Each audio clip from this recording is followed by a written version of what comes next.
So, this is Clive, Myrie. First question for you, Clive, is why are you called Clive? Why am I called Clive? It's a very good question. And I found out that when I was growing up, that it was to do with a young cricketer at the time called Clive Lloyd. My family were admirers, and they thought, yeah, that would make sense.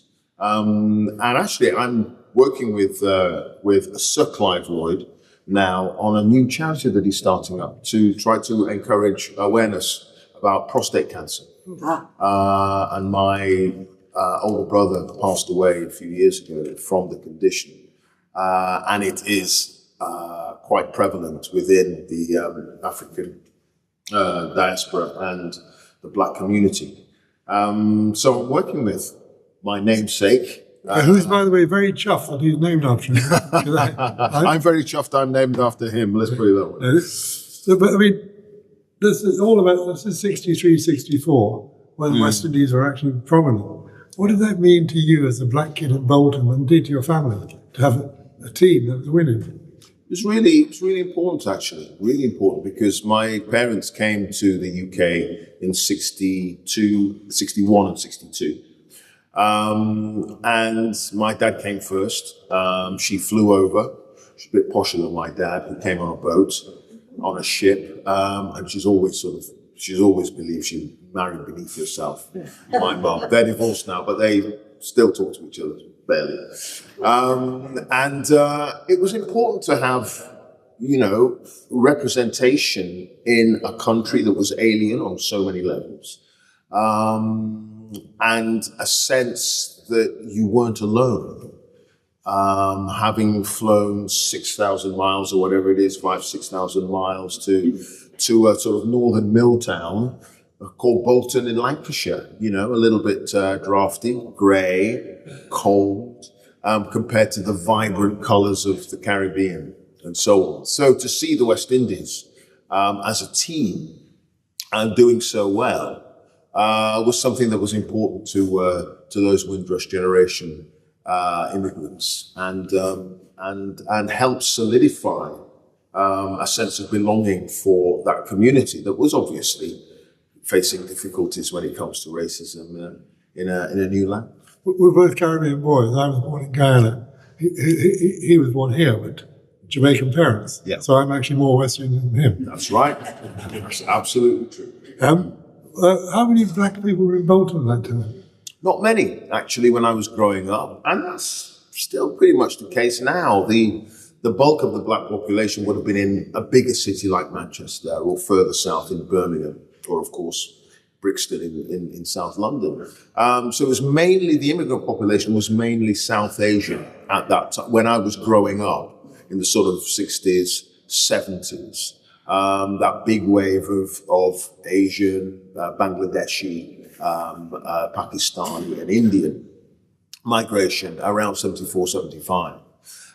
So I was actually quite an exotic creature in my local grammar school, and there was a handful of other black pupils there, and the majority of them were my relatives, my brothers and sisters at that school. Was that because of parents' belief in education? Did they say you've got to get to grammar school? It's really interesting, actually. And this may have been a trick on the part of the school, my primary school, St. Mark's. They didn't tell us that we were doing this big exam called the 11 plus. I have no idea. I basically just wandered in one day and you've got to do this exam. Okay. Sat down and did it. And yet that had such an important effect on the whole of the rest of my life. That's the weirdest thing. So I'm not even sure my parents knew that I was doing the 11 plus that particular day. But did they drive into your education? Yeah, absolutely. So after that, it was pretty clear that, you had to get your grades. You had to get your grades. And we were admonished, there was no question. And words were had if you weren't in the top 3 in the class.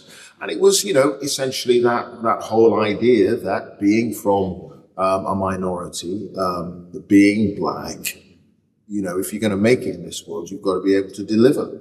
Not only deliver, but work a little harder, extra hard, maybe twice as hard.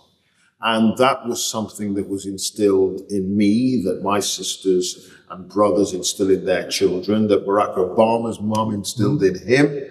Talking to his friends when I made a documentary on him a few years ago, that importance of the parental figure in trying to chart a course for their child, to, you know, put them on the right path towards a fulfilling and meaningful life. And my parents were very, very adamant about that. I mean, remember, they didn't fly 6,000 miles from the Caribbean, from the vibrancy of the beach and the rum and the colors and the plants and the birds, to come to a northern mill town for their kids to grow up to be, I don't know, quiz show hosts. Took a while for that to settle. But, you know. You were one of 7. 7, yeah. Well, at least one of them is headmistress now, isn't she? Yes, that was the. Sonia is head of department at a school in North London. My older sister Judith, who's just moved back to Jamaica, she was a lecturer, and my mum was a teacher in Jamaica herself. But she lost a bit of status because she was a seamstress when she came here. Yeah, I mean, she expected. She didn't expect. She hoped she'd be able to continue her teaching when she moved to the UK. But she knew that for whatever reason, the teacher qualifications in Jamaica wouldn't be deemed to be good enough. So she had set her stall out to do night classes in order to get the qualifications here. And sadly, she fell pregnant with me. Which meant that she couldn't do the night classes. It was difficult. So she became a seamstress, and a very, very good one at that. She made Harold Wilson's raincoats. She made the mini skirts for Mary Quant, Marks and Spencer's shirts. She was so good that the factory allowed her to work from home because they knew she had 3 or 4 kids and they didn't want to lose her. So they said, don't worry. You can still bring up the kids, but we'll bring all the bits of the garment, the yoke and the sleeves and the buttons and everything, we'll bring it all to you in the morning. So I vividly remember lorries turning up at Manchester Road with and workmen coming out with all these bits of clothing. And my mum, she was head of department at the factory. But she said, I'm going to have to give it up because I've got these kids. They said, no, we'll let you do it from home. And that's what she did. And she was absolutely brilliant. Now, it's a sort of double life, though, being an immigrant child. Lenny Henning has a wonderful sketch where he's standing on the doorstep speaking to his mum in the corridor and his mates outside. Yeah. Speaking in 2 languages. speaking Jamaican patois and English. Well, you see, that's interesting because I only ever spoke Boltonian. I didn't acquire a Jamaican, I suppose because I was born in the UK. Yes, I would hear Jamaican patois at home, and my dad still has Jamaican inflection. My mum sounds a bit like she's speaking on the phone.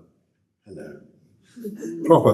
Proper. Hello. Without the accent. But no, I didn't have that with I'm not sure, because Lenny was born in Dudley, right? He was. Yeah, that's right. A strong Jamaican household. Yeah. And I suppose because we weren't surrounded by a lot of other black kids at school, maybe I didn't get that influence from them as well as at home. So I always spoke with a northern accent and northern lyrics. Are you glad you grew up in Bolton rather than Brixton? Interesting question. I love Bolton. It's where where I grew up, that I have a lot of time for. I actually did, funnily enough, an interview with 3 other Boltonians for the Radio Times, which I've still got to write that thing, which comes out in a couple of weeks. And Sarah Cox, Vernon Kay, and Paddy McGuinness, and the 4 of us were sitting in this very plush, mahogany-lined conference room in central London. And the 4 of us are sitting there, we're thinking, But we've come a long way, haven't we? We've come a long way.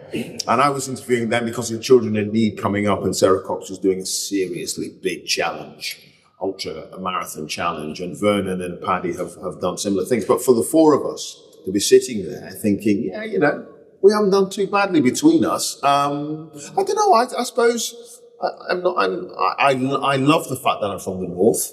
I love the fact that they're slightly different when it comes to being in the BBC, which is all full of Southern Jessies. Take that away, Southern Jesse, isn't it? Southern Jessies. Oxford, is that south?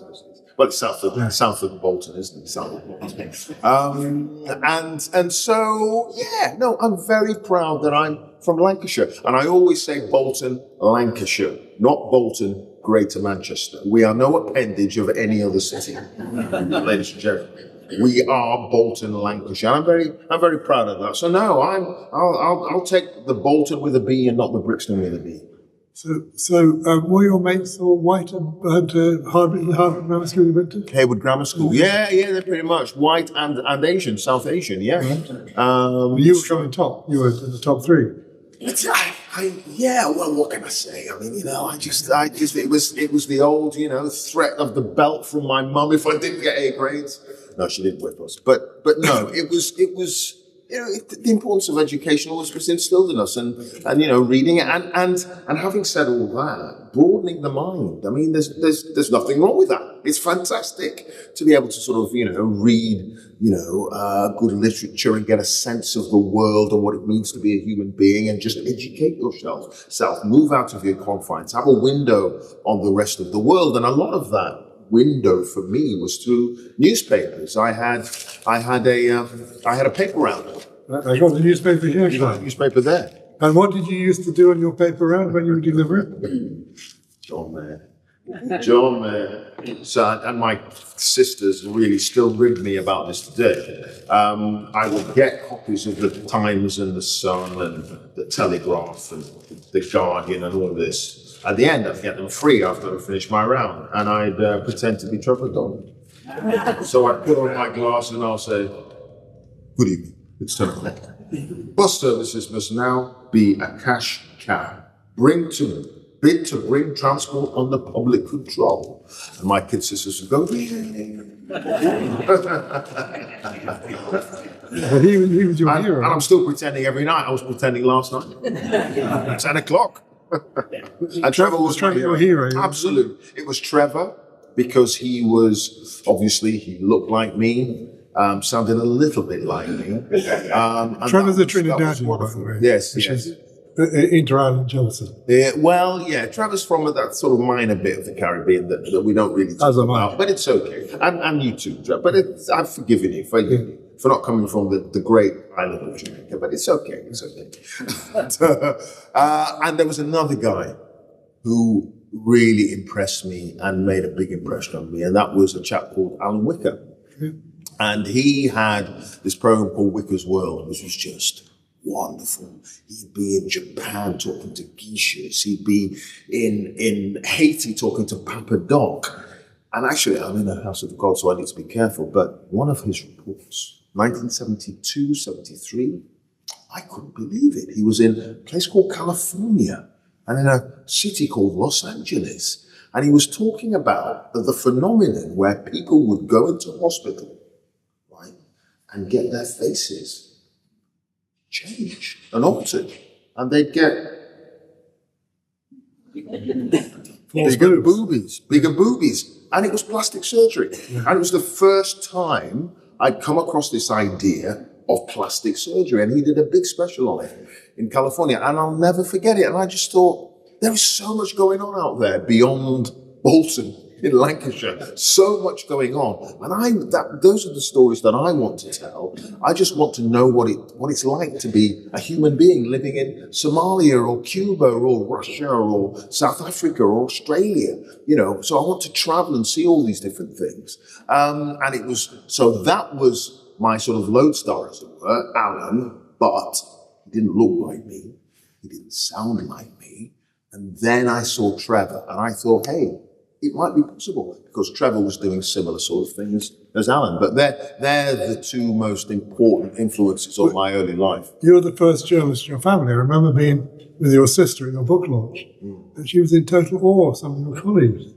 Right, And she'd yes. say, oh, look, there's some... Yeah, there's Ross, Lees, there's Matt Fry. You know, it's yes, they.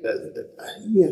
My parents were disappointed when I didn't take up. I did study law at university, and of course, as I say, you don't give up everything you know to travel to a place that at times can be hostile, to bring up your children, to give them a good education, so they grow up to be bums or whatever. You want the best for them. You want them to be doctors, to be lawyers, to be architects or whatever, professionals. So the idea that I wanted to be a journalist was to be.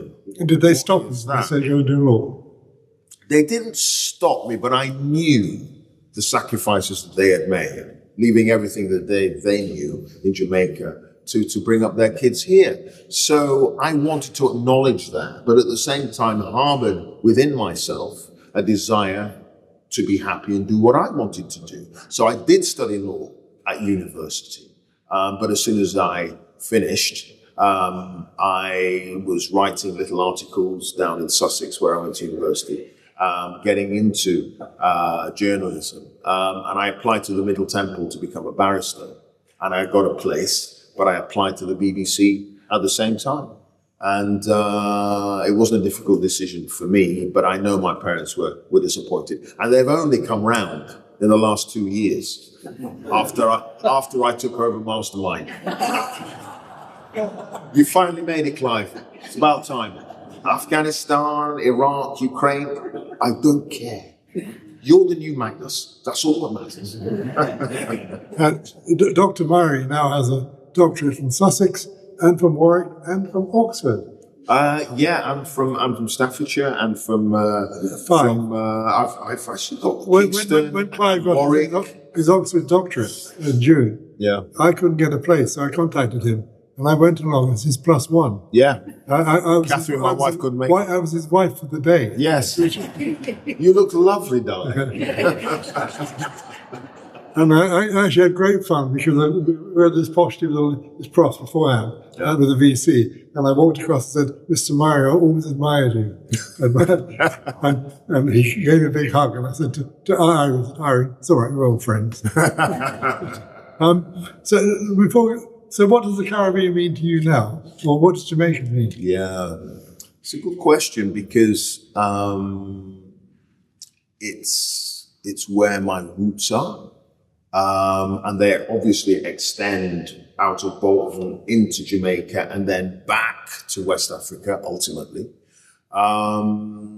Most of the people that I was close to in my family have passed away. My grandmother and my auntie, a few other aunties, they've now left us. But my sister, Judith, my older sister, she's just moved back to Jamaica. She was actually born there and didn't come to the UK until she was 6. And she never acclimatized to this country, never acclimatized, which was really sad. And I only found that out while I was doing research for the book and talking to members of my family and stuff. And she was what they called a barrel child. The book. A barrel child, which was basically the parents who'd left their young kids behind to travel to the UK. They would send back barrels of clothes and birthday cards and presents or whatever for their children. Care packages, basically. So she was one of those. And she never acclimatized. She never got used to being here. And after she retired of being a lecturer, she moved straight back. And did your parents keep in contact through copies of the Gleaner being sent to them, things like that? Yes. And you could get copies of the Gleaner in Bolton. Can you? Yeah. Not a very big readership, I No. But you could get them via Manchester. I mean, that's where the sort of the big West Indian population was. But no, you could sort of you'd keep in touch via obviously aerograms. The sort of white blue things things. with the little blue planes on, and phone calls every now and again. as well. But yes, it was a dislocation. There was a dislocation for my parents, who left behind their parents, everything they knew, in order to give us a better chance of life. And have you been back much? Yes, I have. More so in the last sort of 10, 15 years than before that. I mean, the first time I went was 1975. I absolutely hated it. I hated it. I was, used to my fish and chips and the cold and the rain. And yeah. People turning up on time. Well, there is Caribbean time. You should know this. Yes, Guyana man. GMT, Guyana Mean Time. Guyana Mean Time, yeah. And soon come. Soon come is a phrase that basically means, it'll happen. He'll be there. We'll make it. Don't worry. Soon come. Even though you're 10, 15, 20 minutes late. So there is a thing called Caribbean time. But no, I went there for the first time in 1975. I was bit by mosquitoes. We were on bumpy bush roads, and I get very sort of car sick, travel sick, even though I've been a foreign correspondent for 30 odd years. It's the weirdest thing. And I just remember being thoroughly miserable. But I didn't realize at the time, and I just whinged. I wanted to be at home watching Man City play football. I was 11 and I didn't want to be on a plane, and it was summertime and I'd be playing with my friends. Instead, I'm talking to all these aunties that I had no clue about. But I realize now what an important trip that was for my mother, because that was the first time she had gone back since she moved to the UK in 1962. And so it was a really important trip for her, and all I did was whinge. So, last Caribbean current affairs question. What's Donald Trump up to in the Caribbean at the moment? 10,000 troops, 6 boats, submarine? Yeah, I mean, Donald Trump, where does one begin? He wants to, he believes he's following through on his pledges to be tough on crime, tough on the drug trade, tough on illegal migration, tough on everything. And he believes that he has the right, without a judicial process, to kill Venezuelan alleged drug pushers who might be bringing illicit drugs into America. And he seems to be getting away with it. It's quite astonishing. But he really wants to kill Maduro. He would like to see a change of regime in Venezuela. There's no question about that. Successive American presidents have wanted to see a movement away from the left-wing politics of not just Maduro, but also the man before him, Hugo Chavez. They would dearly love that.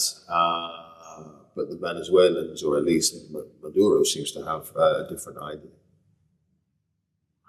Watch this space, really. Now, you applied to the BBC. Yeah. Did they laugh at you? Did they? No. You weren't a general trainee, were you? I was on the reporters training scheme, the local radio reporters training scheme, and there were 3,000 applications for 12 places. So it was always hit and miss. Am I going to make this? And I remember sitting down, and we've had a reunion actually with some of the rest of my course for that year. Carolyn Quinn, former BBC political correspondent, Barney Chowdhury, Mark Adams, who's head of the communications for the International Olympic Committee, Sean Williams, former presenter on BBC Breakfast, and she hosts shows on Radio 3 now. So they're all my year. So it's not a bad year. And we had a reunion with the head of the course, was a guy called Phil Ashworth, who used to be head of local radio news in Stoke, at Radio Stoke, and he was our trainer. And I remember the interview, and I'm thinking, God, I've got through to the last 20 for 12 places out of 3,000 applicants. Don't mess it up. And there was a question I got about cricket. And Ian Botham, who was a hero of mine, along with Vivian Richards and Clive Lloyd and all the others, he'd been caught up in some scandal to do with drugs and whatever. And in our house, cricket's cricket. You don't talk about all that other stuff, drugs and whatever the players might have been doing. It's just the sport. That's what you're into. So the idea that I would report on the tawdry private life of those players just wouldn't enter my head. But anyway, Phil, he said to me, so we've got this story. Ian Botham's been caught sniffing cocaine or whatever it is. How do you cover it? And I just said, well, I wouldn't cover it. And he felt so funny. I saw it, what was it, 3 weeks ago we had a reunion, and he tells the story now. He says, he leant forward, pulled down his glasses, and said, you wouldn't cover it. And I realized when he did that I'd said completely the wrong thing. And my chances of ascending the ladder in the BBC were over. So I said to myself, what do I say? And I said, what you've got to understand is that cricket is like a religion in our house. And we just wouldn't see Ian Botham snorting cocaine as important. Surely what's important is the cricket. And I thought I was joining the BBC, not the Sun. I thought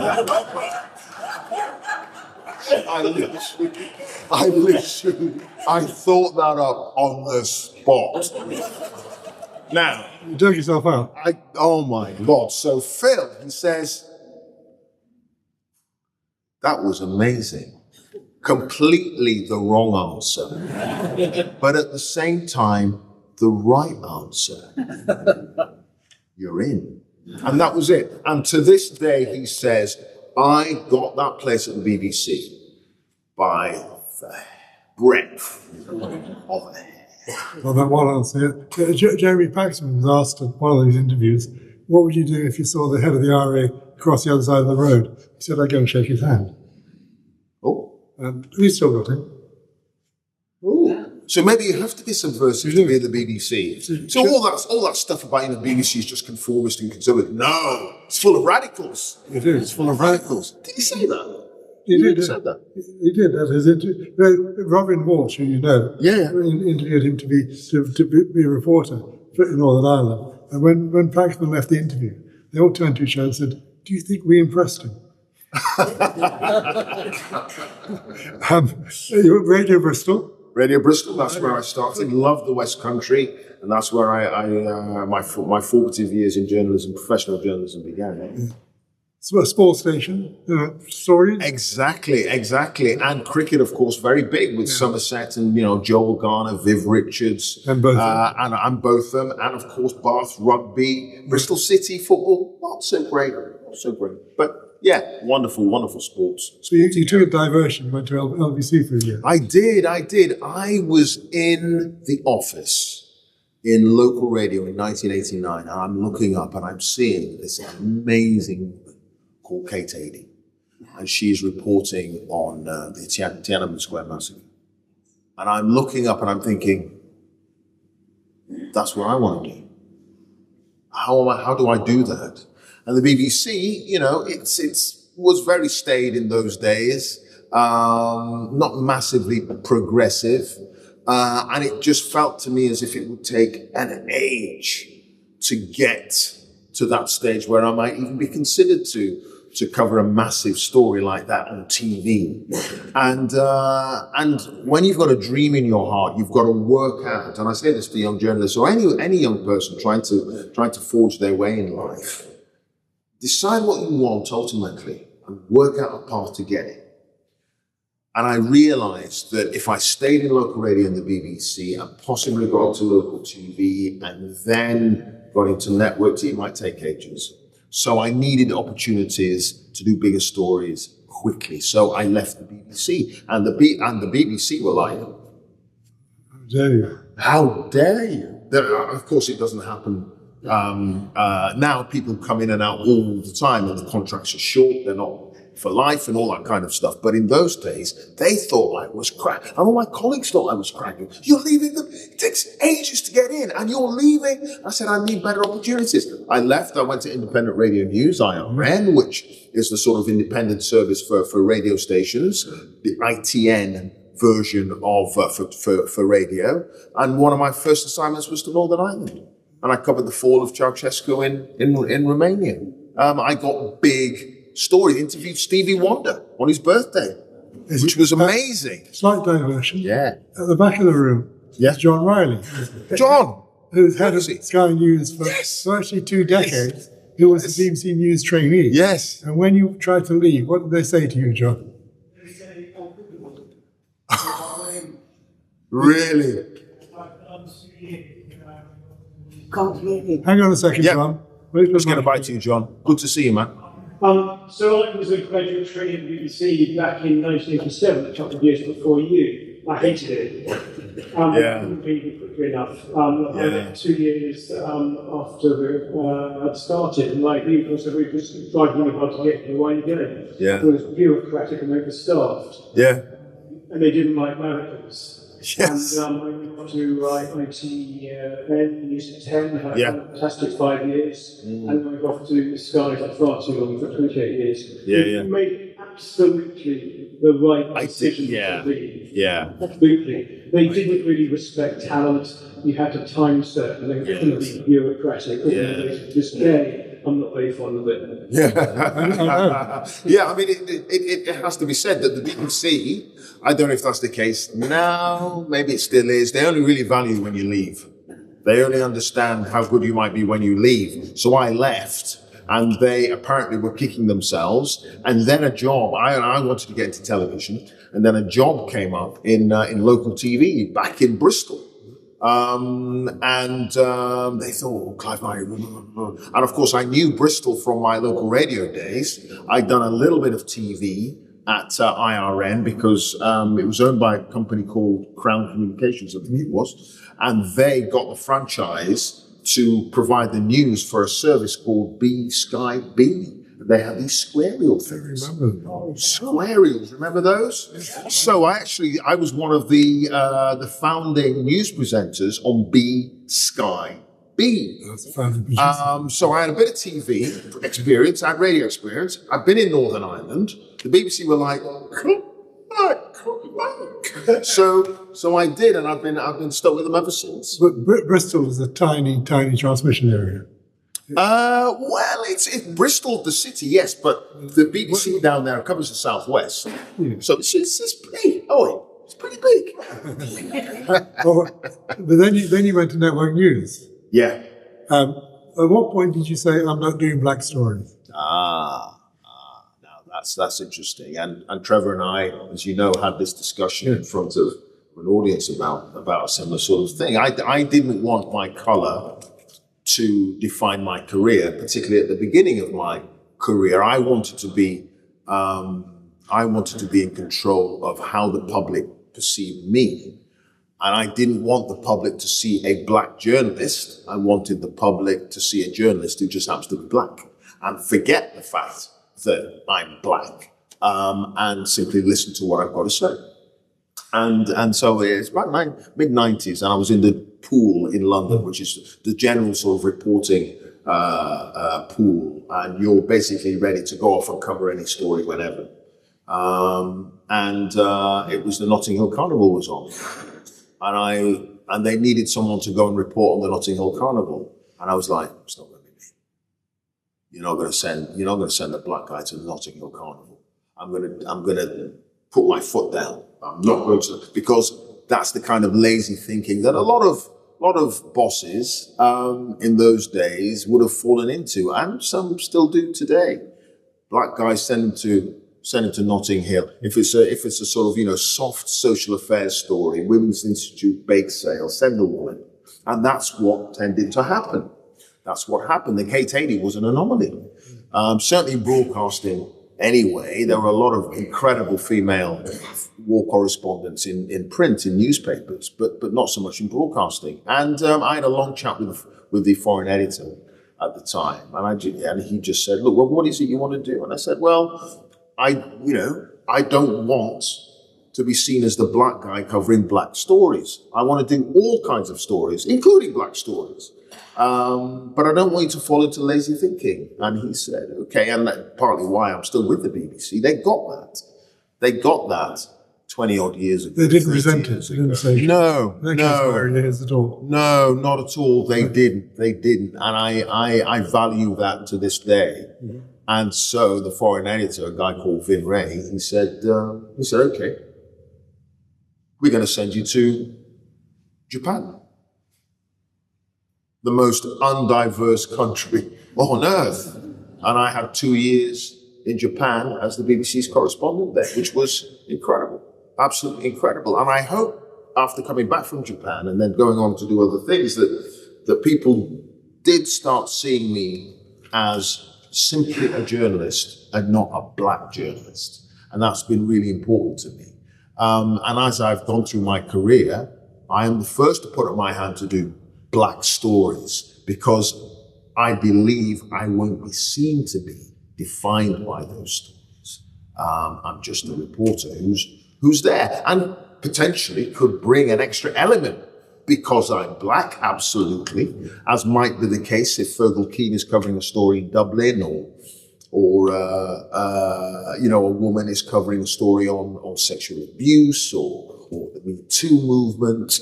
That all makes sense, but it's our journalism that comes first. The quality of our reporting, all that other stuff is a cherry on top. You once told me a story when you turned up to film in Japan, business bosses and so on.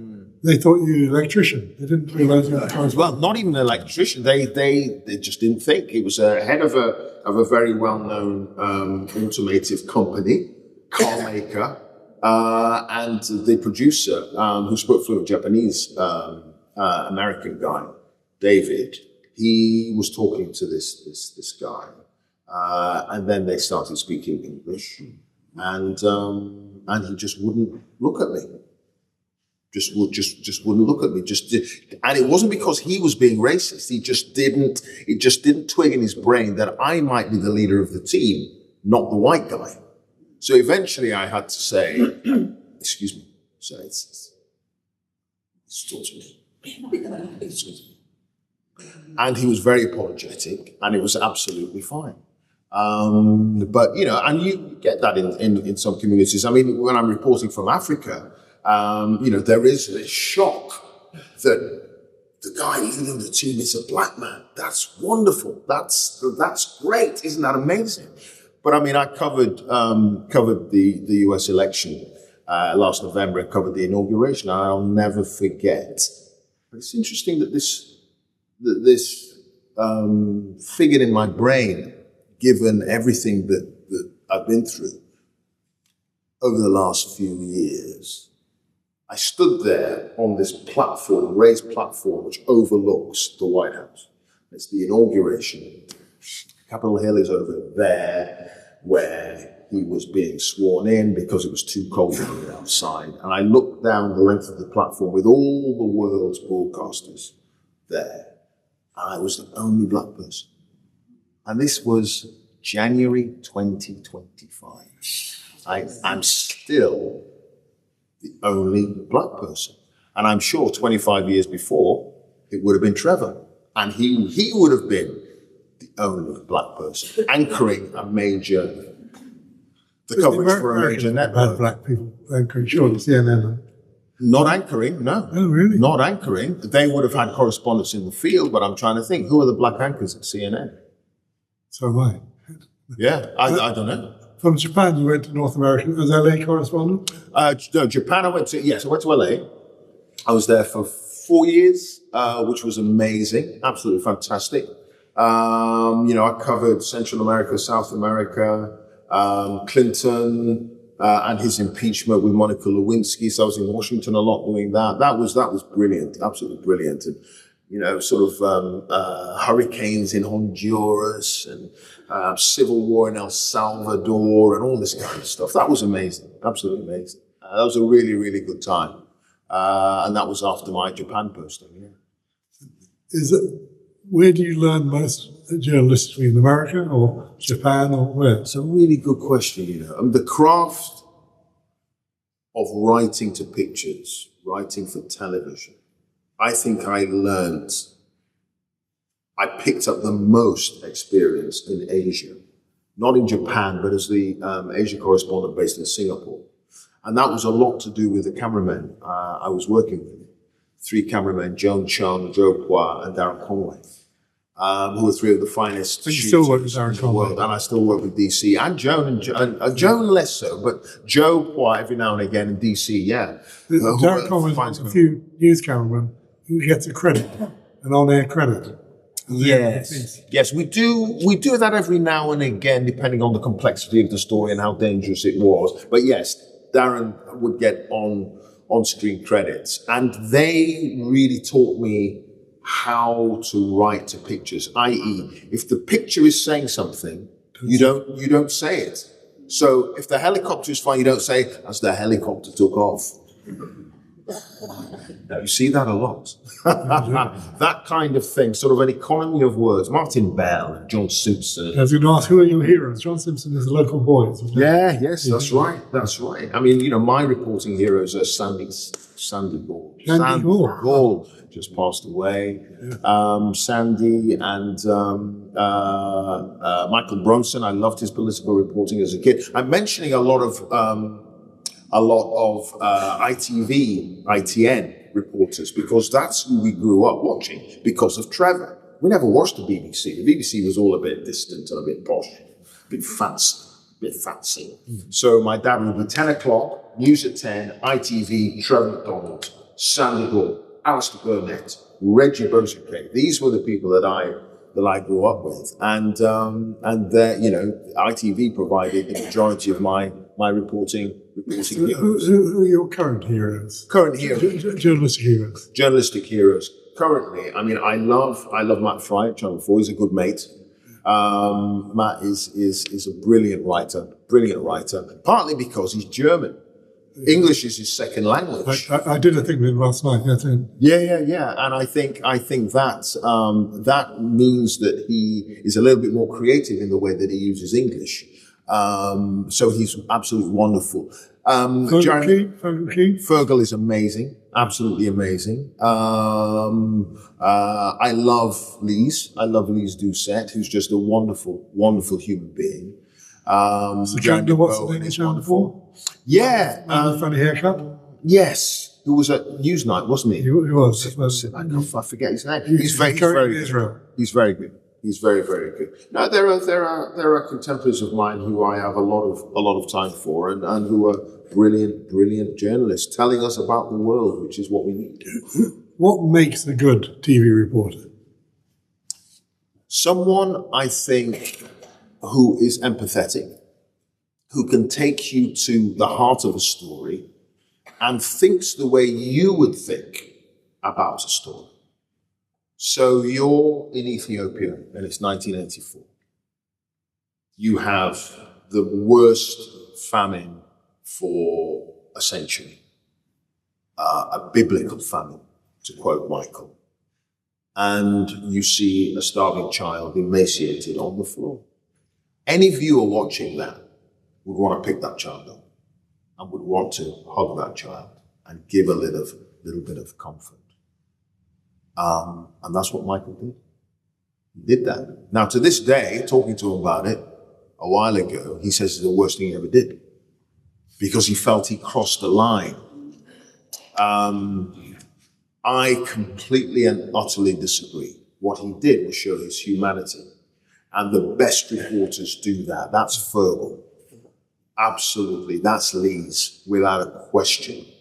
You don't get over-emotional. You don't emote. You simply be a human being. And for too long, reporters, I think, behaved as if they were not human beings. They were this thing called the reporter.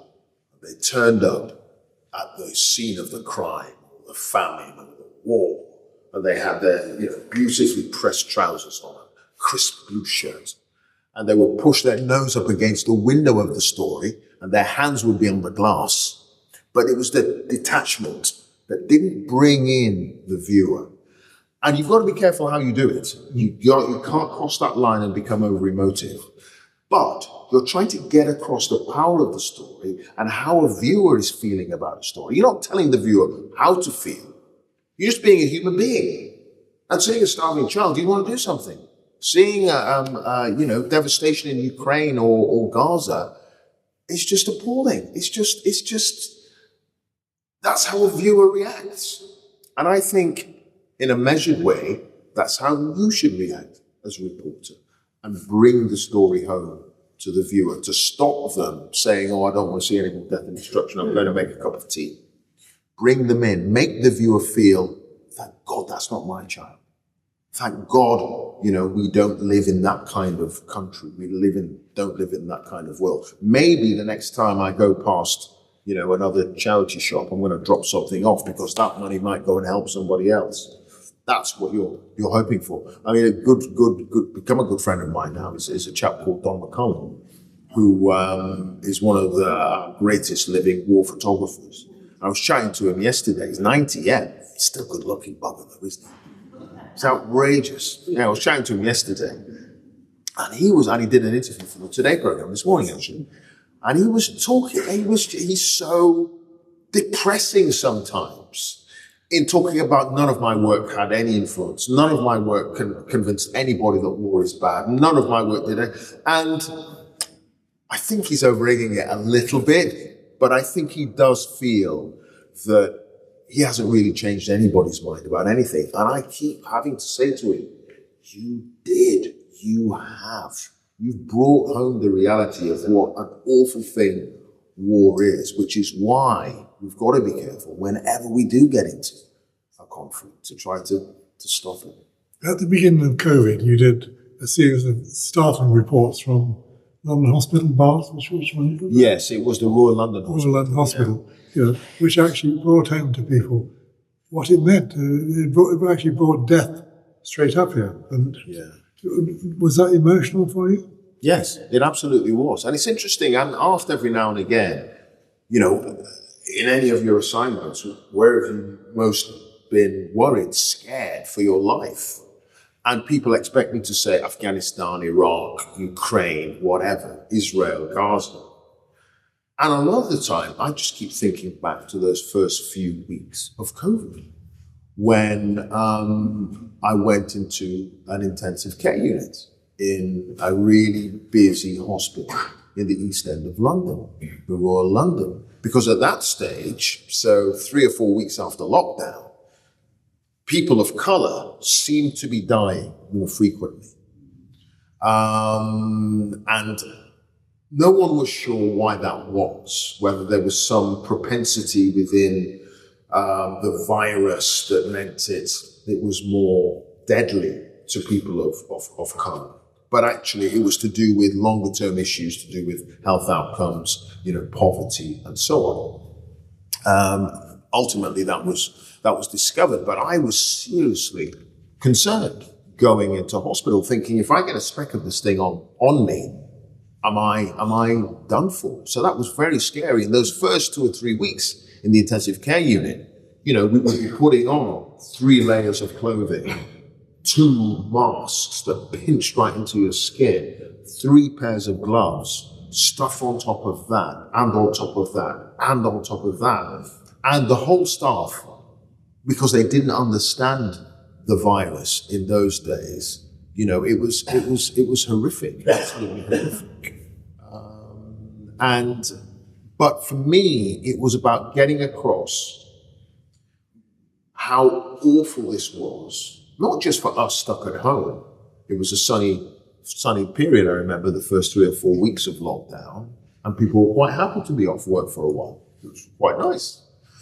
But the people in the NHS, this was an all-out war, and I wanted to represent that, and I felt that we weren't doing that in our coverage on any of the media, because Boris Johnson and the NHS didn't want the public panicking, didn't want the public saying, "Oh my God, the NHS is going to fall over." They wanted that to a degree, So we were careful as a populace, but they didn't want the public to become so frightened by the prospect of all these people overwhelming it and the NHS collapsing. But we saw that in Italy. We saw those devastating, I don't know if John's gone, but Stu Ramsey, his reporting from Italy was just astonishing. Absolutely. And I thought, that must be happening in British hospitals. Why are we not seeing it? And that was because Public Health England had put a lid on it. They didn't want us to see that. And eventually I managed to cajole the Royal London into letting us in. And that's exactly what we showed. The same problems, the same stress, the same nightmares. But not just the staff in the ICU trying to keep people alive, but the people dealing with those people dying. This was the worst health emergency since the flu outbreak at the end of the Second World War. 1918. First World War. Yeah. More people were dying than had died in the Second World War in the UK. So what does that mean if you're an undertaker? You're someone having to prepare the bodies. This must be awful. You went into the morgue, didn't you? Yeah, so I said to my producer, we've got to get into the morgue. We need to talk to the people who are dealing with all this stuff.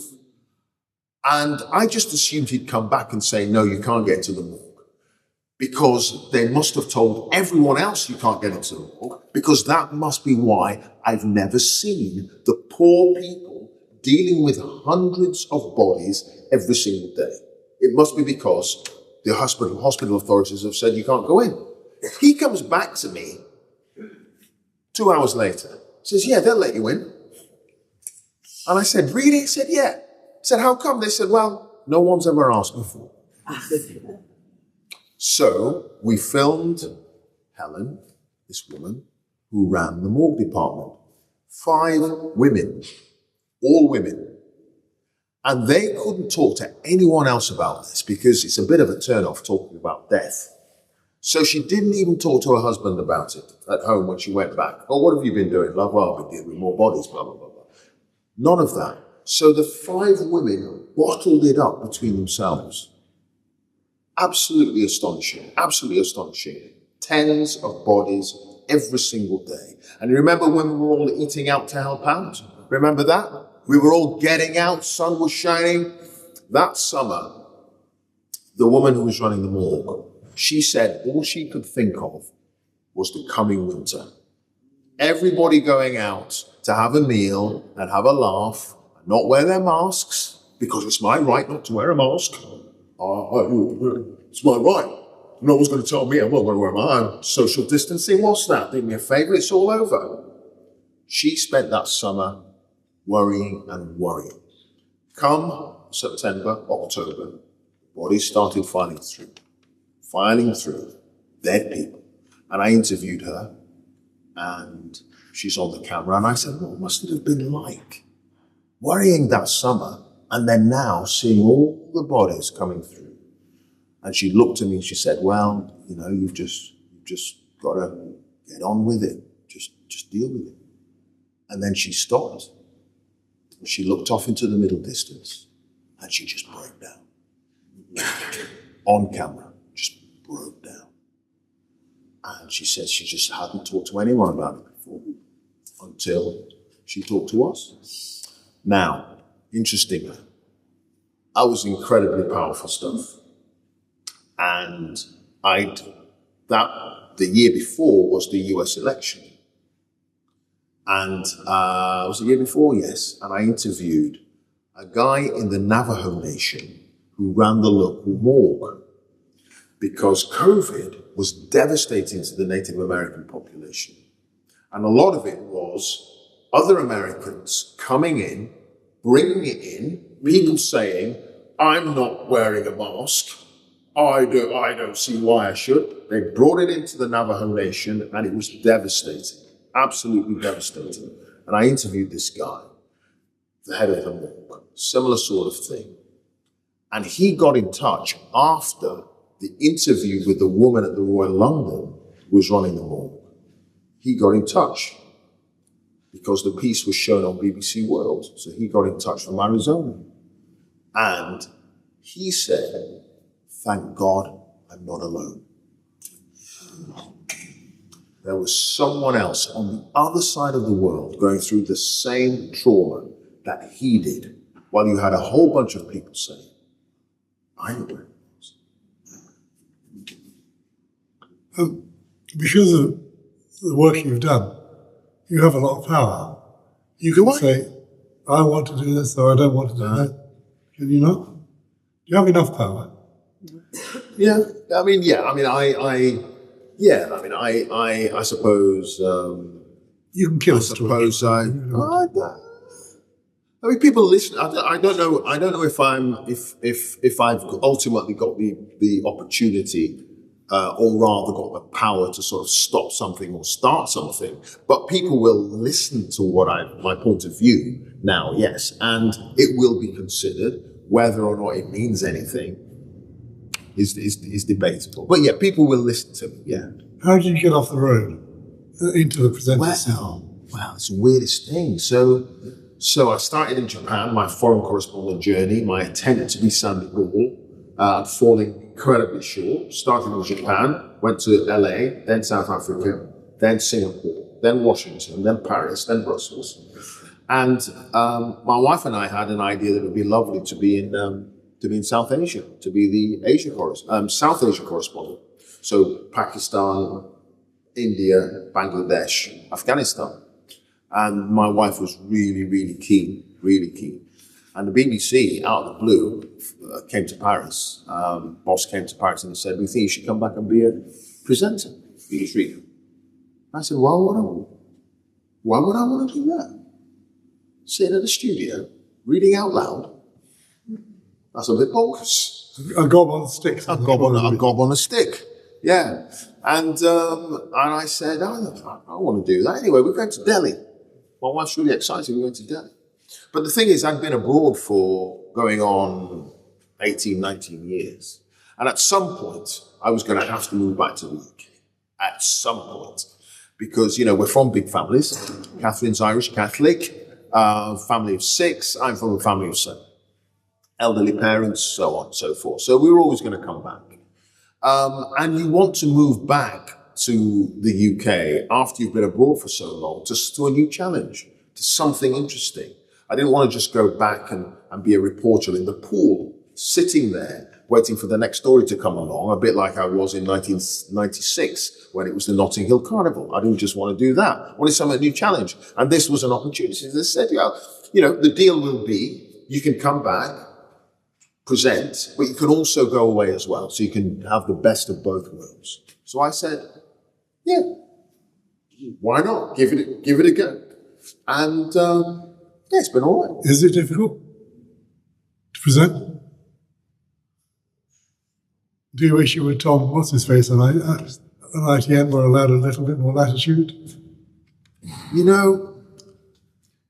This is an interesting question. One, it's not easy.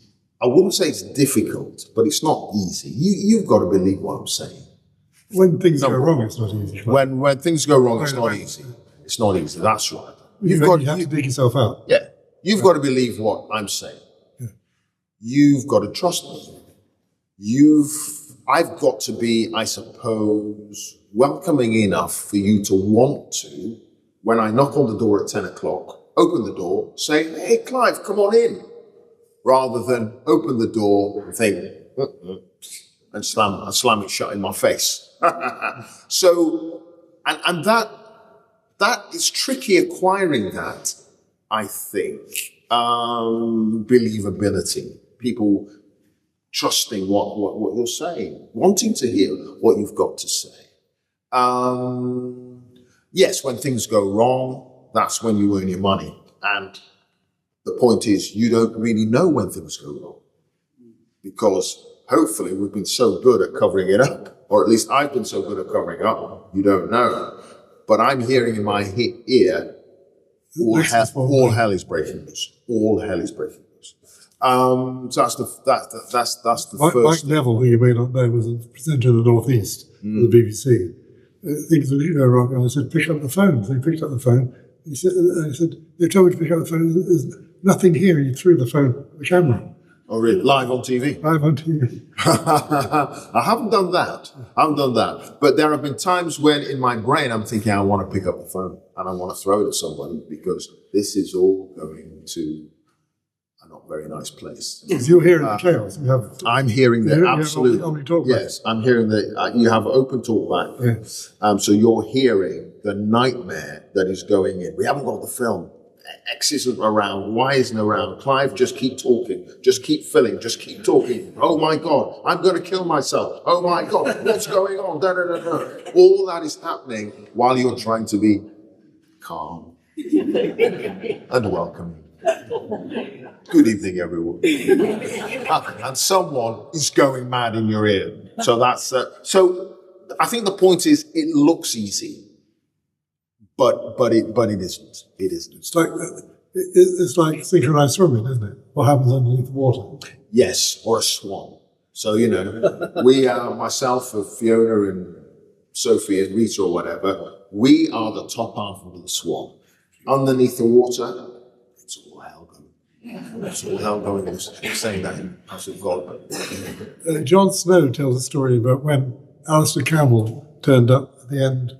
When Alistair Campbell turned out of the blue, have his say on Channel 4 News. Yes, I remember that. And he came down, and John didn't know this was happening until he came down, and he actually just kept going. And the reason he was able to do that is because it was in the back of his brain. He knew what to talk about. It's hinterland. Yes, that hinterland of knowledge is really important. Really important. It doesn't just sound as if you've got 3 questions. You've got to ask these 3 questions and you don't know anything else. And that's partly why they asked me to become a presenter, because I'd been in Afghanistan. I'd been in Iraq. I know these stories. I've covered 8 presidential elections and Mandela's funeral. And I've been there. I've lived it. And as a result, that helps your believability, hopefully. So when I am banging on about Putin, I know what I'm on about because I've been there. I was in Ukraine and X, Y, Z. So that is an important thing. And John, of course, an amazing broadcaster. Yeah, he knew how to handle Alistair Campbell. 10 minutes, just kept asking him questions. Yeah. Based on what he knew. Yeah. Have you ever been stuck for words, stuck for questions? I've never been stuck for questions, but I will never forget, I covered a mass shooting in America. Another mass shooting. Yeah, exactly. Another mass shooting. And I was a little bit antsy about going and covering it, actually. It was one of the worst mass shootings. It was in Las Vegas, and it was a country music festival. And a chap on a balcony on a hotel nearby, 30-odd floors up, just had a whole array of weapons and just sprayed the audience with this. Killed, I can't remember how many people he killed sort of 50-odd or 100-odd or something, but there were like 500-600 injured. I mean, it was just utterly appalling. And I covered America, lived in America, Washington and LA, and I was just a little bit sort of angry about the fact that Americans just didn't seem to care. Guns, who cares? Yemen, which is in the middle of a horrible civil war, has about 2/3 fewer guns than America does. I mean, it's just astonishing. And I was like, well, they don't care. Why do I care? I mean, anyway, I covered the story, and I was live with George Alagayan, God rest his soul, on the 6 o'clock news. And he said, Clive, just tell us what's the latest. And I just said, well, told him what was going on, what this man had done. And at the end of it, I don't know why it came out. I just said, I have to say, George, as an Englishman, and I use that word, which upset one particular person, as an Englishman, I cannot get my head around the obsession of guns in this country. And George said, thank you. And that was it. A guy was watching this. Were you bollocked afterwards? Sorry? Were you bollocked? No, not at all. No. And that goes back to the other question you were asking about how far you can go, right? So, a guy was watching in Yorkshire, and he took umbrage at me claiming to be an Englishman. And he got in touch with the BBC on one of the forums, And he said, how dare that Clive Myrie? He's a black N-word. He's this, that, and the other. He can't be, he's not English, blah, blah, blah. And he started slagging off Lewis Hamilton, black British racing driver, won more British Grand Prix than any other British driver in history. Anyway, he started slagging him off as well because he was black. Turned out this guy then started making threats and threatened to kill me, shoot me. Bravado, you'd think, blah, blah, blah. Anyway, he is arrested. He ends up in court. And it transpires, once he's given his sentence, that he had access to guns.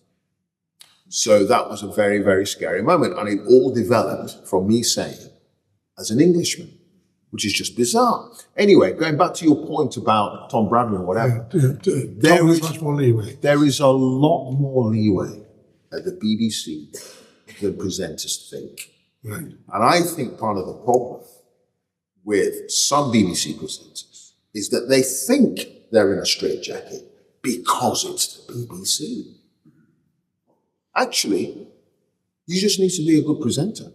And as I say, you don't get emotional, you never emote, but you're real, you're a human. And that allows more leeway than people think. So yes. Do you do it through expressions, through winks and nods? Look, Tom is blatant. Look, the post office scandal, right? The post office scandal was an utter disgrace. There is no sugarcoating what happened to those poor sub-postmasters and mistresses. You can express that. You can express that in the way that you deliver the story, in the language that you use. Because you're on the right side of history. Because any human being would be disgusted by what happened. But you've decided you're on the right side of history. No. Tim Davey No. may be on the other The side. law has decided what the right side of history is. Right. And the Supreme Court, the Court of Justice, the Court of Appeal, they've decided. It's also a human tragedy that a human being would decide. Surely, I would have thought, because it was just an appalling injustice. And I think to reflect that public anger, not, as I say, in an emotional way, in an over-the-top way, but simply acknowledging what every viewer out there is thinking, I think that's absolutely fine. But you're right. There are presenters who will think, I can't go. You've got to pick your moment. There's no question.